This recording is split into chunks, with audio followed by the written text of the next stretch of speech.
Hello guys, welcome back to our channel.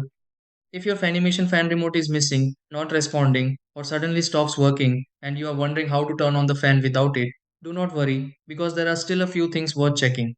Sometimes the Fanimation fan stays completely off without the remote, while other times people are unsure whether wall switches, manual controls, or app features might still work.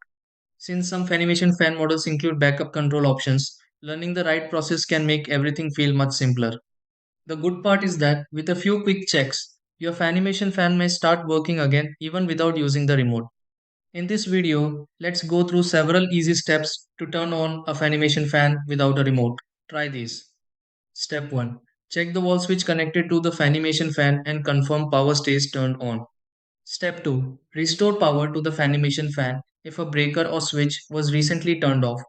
Step 3. Inspect the Fanimation fan for manual buttons or pull chain controls if your model includes them.